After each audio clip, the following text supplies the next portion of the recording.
Assalamualaikum warahmatullahi wabarakatuh. Salam sejahtera untuk kita semuanya. Saya ucapkan selamat pagi untuk Ibu Atim Rinawati MPD. Dan selamat pagi, apa kabar teman-teman semuanya? Oke, perkenalkan nama saya Nur Rahman. Saya mahasiswa Institut Agama Islam Nahdlatul Ulama Kabupaten Kebumen dari Prodi PAI kelas D semester 4. Dan pada video kali ini saya tentunya tidak akan sendiri. Saya akan didampingi oleh beberapa bidadari-bidadari yang ada di kelas saya, di kelas PAID. Dan kelompok kami yang beranggotakan Hilmi Lutfiyah, kemudian ada Kurnia Yuni Rahmawati, Wan Triana, dan juga Wiji Nurrohmah, dan yang terakhir tentunya saya sendiri, Nur Rahman, akan membahas terkait dengan materi sujud sahwi, sujud tilawah, dan juga sujud syukur. Akan tetapi sebelum materi kita mulai, sebelum kita sharing-sharing terkait dengan materi, saya punya pantun untuk kalian semuanya. Ayah kerja, terus antar anak. Ayah yang kuat, cintanya hangat. Selamat menyaksikan untuk semua halayak. Semoga video ini bermanfaat. Oke teman-teman semuanya, untuk yang pertama, saya akan nanti menjelaskan terkait dengan kompetensi inti, kompetensi dasar, dan juga peta konsep materi yang akan kita bahas pada kesempatan kali ini. Untuk teman-teman semuanya, saya ucapkan selamat menyaksikan. Oke teman-teman semuanya, sebelum kita beranjak ke dalam materi, kita bahas dulu terkait dengan kompetensi inti yang akan ada pada materi kali ini.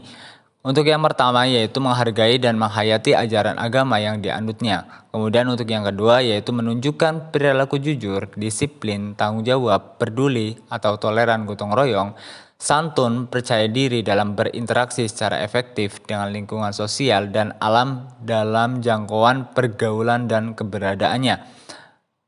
Untuk yang ketiga yaitu memahami dan menerapkan pengetahuan atau faktual, konseptual, dan prosedural berdasarkan rasa ingin tahunya tentang ilmu pengetahuan, teknologi, seni, budaya terkait fenomena dan kejadian tampak mata. Untuk kompetensi inti yang terakhir yaitu mengolah, menyaji, dan menalar dalam ranah konkret atau menggunakan mengurai, merangkai, memodifikasi, dan membuat dan ranah abstrak atau menulis, membaca, menghitung, menggambar, dan mengarang sesuai dengan yang dipelajari di sekolah dan sumber lain yang sama dalam sudut pandang atau teori. Setelah kita memahami untuk kompetensi inti, kita juga wajib tahu untuk kompetensi dasar untuk materi kali ini. Untuk yang pertama yaitu menghayati hikmah sujud sahwi, sujud syukur, dan sujud tilawah. Untuk yang kedua yaitu menjalankan sikap santun, jujur, dan tawadu dalam kehidupan sehari-hari.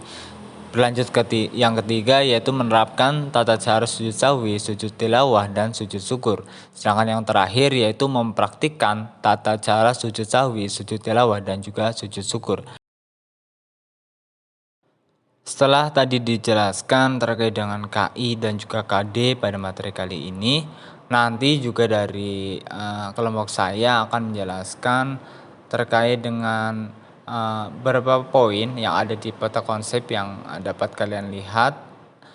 Akan dijelaskan satu persatu secara bergantian oleh Mbak Hilmi dan juga Mbak Kurnia, Mbak Wandriana, serta Mbak Wiji. Nanti akan secara bergantian akan menjelaskan terkait dengan materi-materi yang ada di poin-poin peta konsep ini.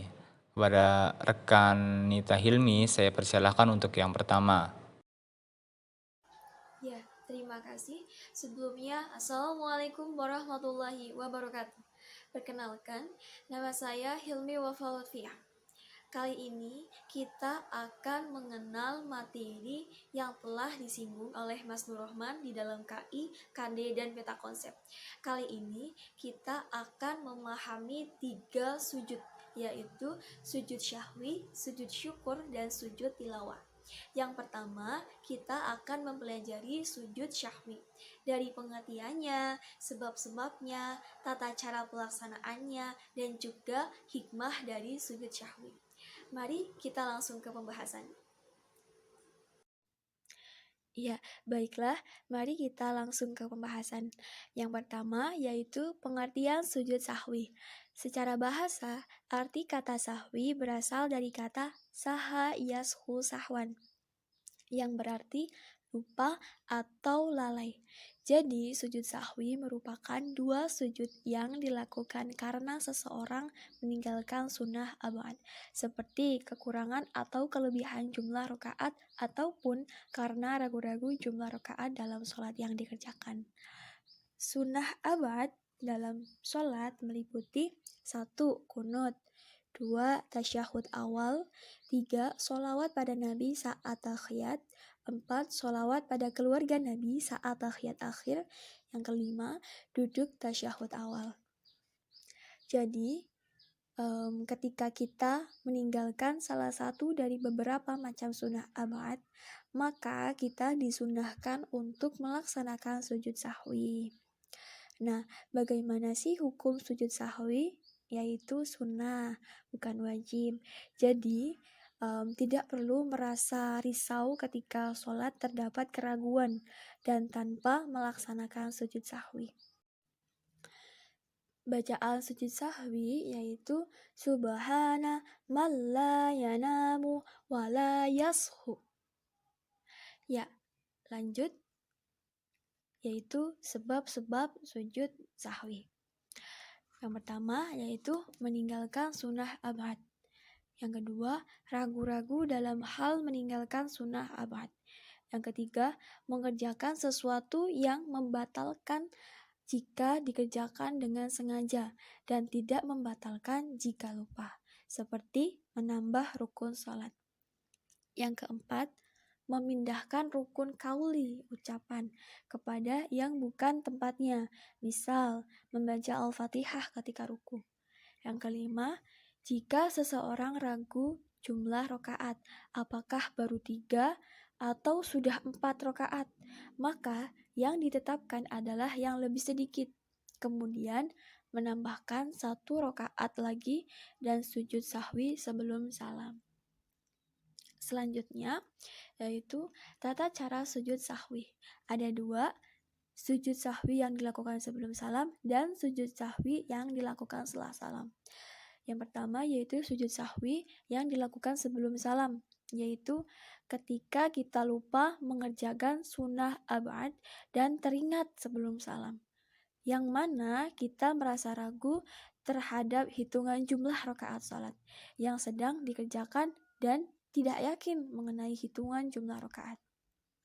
Yang kedua yaitu sujud sahwi yang dilakukan setelah salam, yaitu ketika kita merasa ada penambahan jumlah rakaat sholat atau terdapat penambahan gerakan dalam sholat serta ragu dan bisa menentukan mana yang lebih meyakinkan.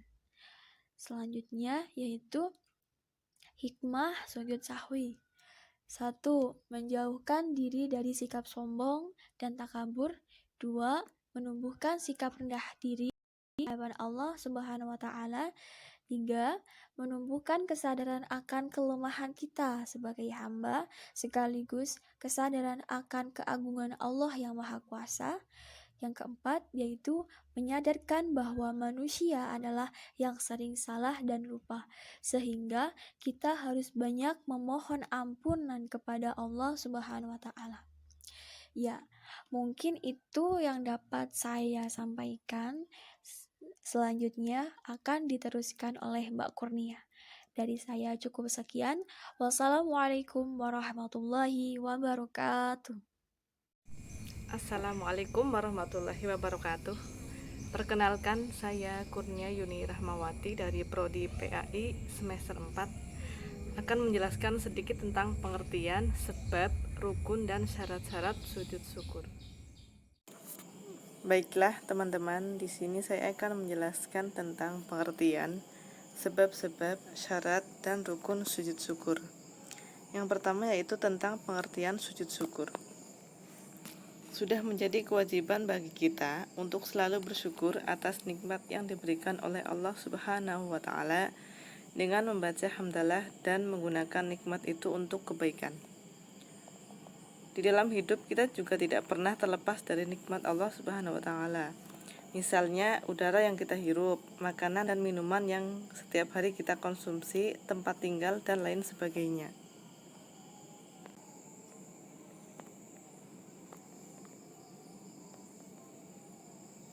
Selain itu, dalam keadaan tertentu, kita bahkan dianjurkan untuk mengungkapkan syukur dengan bersujud, yang disebut dengan sujud syukur.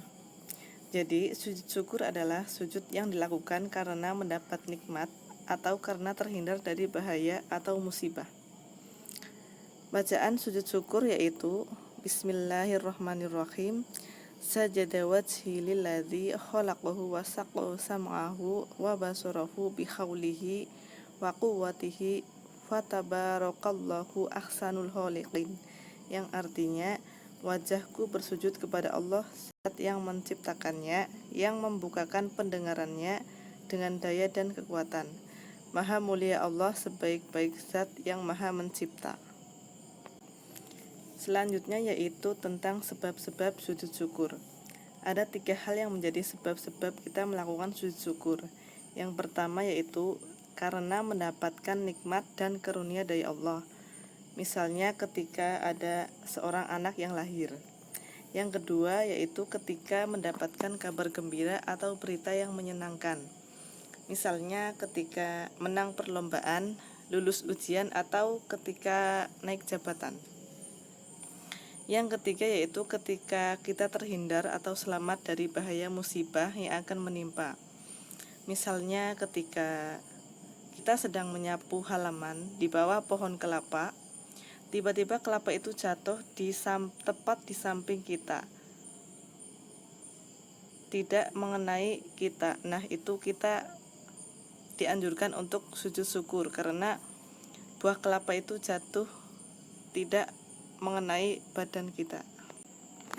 Selanjutnya yaitu syarat-syarat sujud syukur. Syarat sujud syukur ada 3. Yang pertama, suci dari hadas dan najis, baik badan, pakaian maupun tempat. Yang kedua yaitu menghadap kiblat sebagaimana sholat, jika kita mengetahui arah kiblat. Yang ketiga yaitu menutup aurat. Selanjutnya saya akan menjelaskan tentang rukun sujud syukur. Ada 6, yaitu yang pertama niat, menyengaja mengerjakan sujud syukur. Lafal niat dari sujud syukur yaitu Bismillahirrahmanirrahim.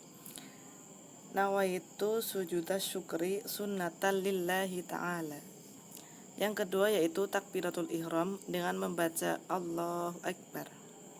Selanjutnya yang ketiga adalah sujud sambil membaca doa sujud syukur seperti yang sudah saya bacakan tadi di awal. Rukun yang keempat yaitu duduk sesudah sujud tanpa membaca tasyahud. Yang kelima adalah salam sesudah bangun dari sujud. Dan yang keenam yaitu tertib, artinya berurutan dari niat sampai salam. Ya, demikian penjelasan dari saya tentang pengertian sebab-sebab syarat dan rukun sujud syukur. Assalamualaikum warahmatullahi wabarakatuh. Langsung saja perkenalkan, nama saya Wantriana. Saya mahasiswa dari IAINU Kebumen, kelas PAI 4D. Di sini saya akan melanjutkan penjelasan dari Mbak Kurnia Yuni Rahmawati mengenai sujud syukur dan sujud tilawah. Penjelasannya dapat disimak sebagai berikut. Oke, sekarang saya akan melanjutkan penjelasan dari Mbak Kurnia mengenai sujud syukur. Di balik adanya sujud syukur, kita dapat mengambil hikmah di dalamnya. Yang pertama, mengingatkan dan mendekatkan diri kepada Zat yang memberi nikmat dan keselamatan, yaitu Allah Subhanahu wa Ta'ala. Yang kedua, menghindarkan diri dari sifat sombong, karena apa yang kita peroleh semuanya berasal dari Allah Subhanahu wa Ta'ala. Yang ketiga, Allah akan menambahkan nikmat untuk kita karena orang yang bersyukur akan ditambah nikmatnya. Yang keempat, sebagai bentuk ungkapan kepasrahan hamba kepada Tuhannya. Yang kelima, mendapatkan pahala dan di akhirat akan disediakan tempat yang istimewa bagi mereka yang pandai bersyukur. Yang keenam, membantu membuat badan menjadi sehat dan bugar. Nah, kata syukur juga bisa diartikan sebagai ungkapan pasrahan kita kepada Allah atas segala sesuatu yang telah menimpa kita, baik itu musibah, baik itu rezeki, banyak maupun sedikit yang telah diberikan kepada kita. Kita tetap mengucapkan syukur kepada Allah sebagai bukti bahwa kita merasa cukup atas apa yang telah diberikan oleh Allah Subhanahu wa taala kepada kita. Dengan kita mengucapkan rasa syukur kepada Allah atas segala sesuatu yang telah diberikan, maka nikmat kita atau kenikmatan akan ditambahkan oleh Allah Subhanahu wa taala karena kita telah memuji Allah meskipun kita dalam musibah maupun dalam kesenangan. Selanjutnya saya akan menjelaskan mengenai sujud tilawah. Sujud tilawah dilakukan untuk menyatakan keagungan Allah Subhanahu wa taala dan sekaligus pengakuan bahwa diri kita adalah makhluk yang sangat lemah dan tidak berdaya di hadapan Allah Subhanahu wa taala. Hanya Dialah Zat yang Maha Kuasa atas segala sesuatu. Nah, teman-teman sudah tahu bacaan dari sujud tilawah? Apabila belum, mari kita simak bacaannya. Bismillahirrahmanirrahim. Sajada wajhiya lilladzi khalaqah wa syaqqa sam'ahu wa basarahu bihaulihi wa quwwatihi fatabarakallahu ahsanul khaliqin. Selanjutnya terdapat hukum sujud tilawah. Hukum melaksanakan sujud tilawah adalah sunnah, baik dan bernilai pahala bila dilaksanakan, namun tidak berdosa bila ditinggalkan. Tetapi dalam sholat berjamaah ketika imam melaksanakan sujud tilawah, maka makmum wajib mengikutinya. Jadi, apabila imam membaca ayat sajdah dalam sholat, lalu bersujud tilawah, maka makmum wajib melakukan sujud tilawah. Apabila imam tidak sujud, maka makmum tidak boleh sujud tilawah sendirian. Kemudian mengenai sebab dilakukannya sujud tilawah. Sujud tilawah sunnah dilaksanakan ketika mendengar atau membaca ayat-ayat sajdah. Ayat sajdah di sini maksudnya yang terdapat kalimat atau kata sujud di dalamnya. Dalam Al-Quran sendiri terdapat 15 ayat sajdah, yaitu surat Al-A'raf, surat ke-7 ayat 206, surat Ar-Ra'du, surat ke-13 ayat 15, surat An-Nahl, surat ke-16 ayat 49 sampai 50, surat Al-Isra, surat ke-17 ayat 109, surat Maryam, surat ke-19 ayat 58, surat Al-Hajj, surat ke-22 ayat 187, surat Al-Hajj, surat ke-22 ayat 77, surat Al-Furqan, surat ke-25 ayat 60, surat An-Naml, surat ke-27 ayat 25 sampai 26, surat As-Sajdah, surat ke-32 ayat 15, surat Asy-Sya'ad, surat ke-38 ayat 24, surat Fussilat, surat ke-41 ayat 37 sampai 38, surat An-Najm, surat ke-53 ayat 62, surat Al-Insyiqaq, surat ke-84 ayat 21, dan yang terakhir surat Al-Alaq, surat ke-96 ayat 19. Saya akan membacakan beberapa dari surat As-Sajdah berikut ini. Yang pertama, saya akan membacakan Quran surat Ar-Ra'd ayat 15 yang berbunyi, A'udzu billahi minasyaitonir rajim. Bismillahirrahmanirrahim. Walillahi yasjudu man fis samawati wal ardi taw'an wa karhan wa dhilaluhum bil huduwi wal asal. Yang artinya, dan semua sujud kepada Allah, baik yang di langit maupun yang di bumi, baik dengan kemauan sendiri maupun terpaksa, dan sujud pula bayang-bayang mereka pada waktu pagi dan petang.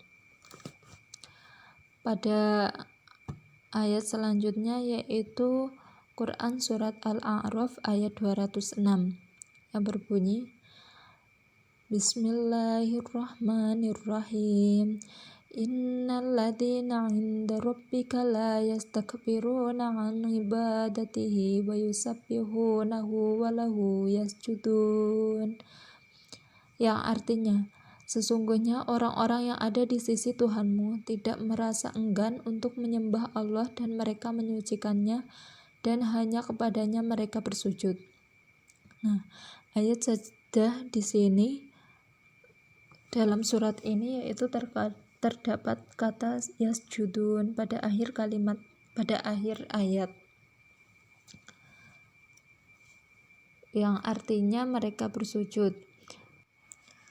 Kemudian ketika kita mendengar atau membaca ayat-ayat dari sajdah tersebut, kita disunahkan untuk melakukan sujud tilawah. Apabila kita melaksanakan sujud tilawah, maka kita akan mendapatkan pahala. Namun, apabila kita tidak melaksanakan sujud tilawah, kita tidak mendapat dosa. Demikian penjelasan saya mengenai hikmah sujud syukur, pengertian sujud tilawah, hukum sujud tilawah, dan sebab sujud tilawah. Untuk materi selanjutnya akan dijelaskan oleh Mbak Wiji Nurrohmah. Baiklah teman-teman, perkenalkan nama saya Wiji Nurrohmah, Prodi PAI semester 4 kelas D. Saya akan melanjutkan penjelasan dari Mbak Wantriana, yaitu mengenai sujud tilawah. Nah, di sini saya akan menjelaskan tentang rukun, tata cara, syarat, dan hikmah dari sujud tilawah. Berikut adalah penjelasannya. Baik teman-teman, di sini saya akan menjelaskan tentang rukun, syarat, tata cara, dan hikmah dari sujud tilawah. Tentunya kalian sudah tahu kan apa itu sujud tilawah, pengertian dari sujud tilawah, kenapa kita melakukan sujud tilawah, dan beberapa sebab kita melakukan sujud tilawah. Nah, di sini saya akan menjelaskan tentang rukun sujud tilawah. Rukun sujud tilawah antara lain yang pertama niat. Niat melakukan sujud tilawah itu dilakukan di dalam hati saat takbiratul ihram. Niatnya yaitu nawaitu sujuda tilawah sunnata lillahi ta'ala. Aku melakukan sujud tilawah sunnah karena Allah Ta'ala. Niat ini dilakukan ketika mendengar ayat sajdah. Salah satu bunyi dari ayat sajdah yaitu sajada wajhiya lilladzi khalaqa wa syaqqa sam'ahu wa basarahu bihaulihi wa quwwatihi fatabarakallahu ahsanul khaliqin. Ya, ketika kita mendengar ayat sajdah, kita disunahkan untuk melakukan sujud tilawah. Yang kedua yaitu takbiratul ihram. Ketika takbiratul ihram dianjurkan mengangkat kedua tangan sebagaimana takbiratul ihram pada sholat pada umumnya. Selanjutnya yaitu sujud. Sujud dalam sujud tilawah hanya dilakukan sekali. Selanjutnya yaitu tumakninah. Tumakninah juga dilakukan seperti sholat pada umumnya. Selanjutnya yaitu duduk setelah sujud, lalu salam, dan yang terakhir tertib dan berurutan. Nah, di atas adalah penjelasan dari rukun sujud tilawah. Kemudian, adapun syarat dari sujud tilawah. Kita melakukan sujud tilawah ada juga syarat-syaratnya, yaitu syarat sujud tilawah. Syarat yang harus dipenuhi sebelum melaksanakan sujud tilawah adalah 1. Suci dari hadas dan najis, baik badan, pakaian, maupun tempat sujud. Yang kedua, menutup aurat. Yang ketiga, menghadap kiblat. Yang keempat, setelah mendengar atau membaca ayat sajdah. Nah, itu tadi syarat-syarat kita melakukan sujud tilawah. Adapun tata cara kita melakukan sujud tilawah yaitu antara lain: 1. Di dalam sholat. Apabila sholat sendirian, caranya yaitu begitu mendengar atau membaca ayat sajdah dalam sholat, langsung takbir untuk bersujud sekali tanpa mengangkat kedua tangan. Kemudian kembali berdiri meneruskan bacaan ayat tersebut dan meneruskan sholat. Apabila dalam sholat berjamaah, makmum wajib mengikuti imam. Jika imam membaca ayat sajdah, kemudian melakukan sujud tilawah, maka makmum wajib ikut.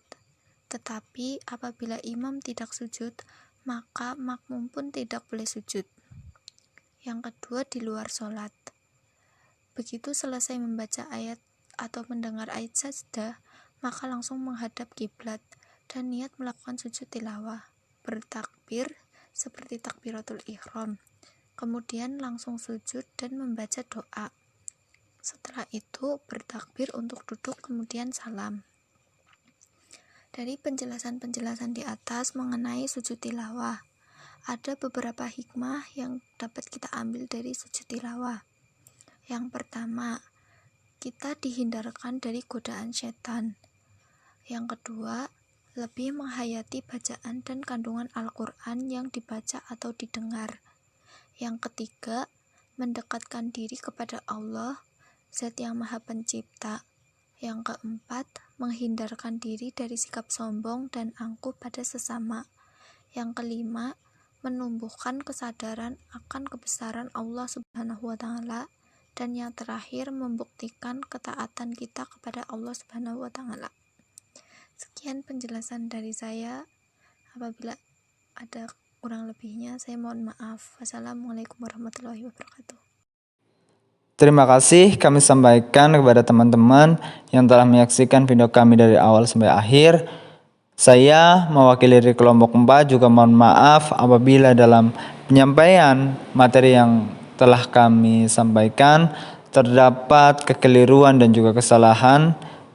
Saya mewakili kelompok 4 mohon maaf yang sebesar-besarnya, dan juga kepada teman-teman yang mempunyai saudara ataupun kalian baru lulus atau sudah bekerja dan ingin melanjutkan pendidikan yang ke jenjang lebih tinggi, kami sangat terbuka untuk bisa bergabung bersama kami di Institut Agama Islam Nahdlatul Ulama Kabupaten Kebumen.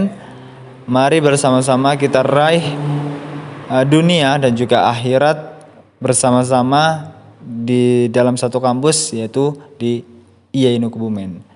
Terima kasih. Wassalamualaikum warahmatullahi wabarakatuh. IAINU Kebumen, cakap, virtual, dan bersahaja.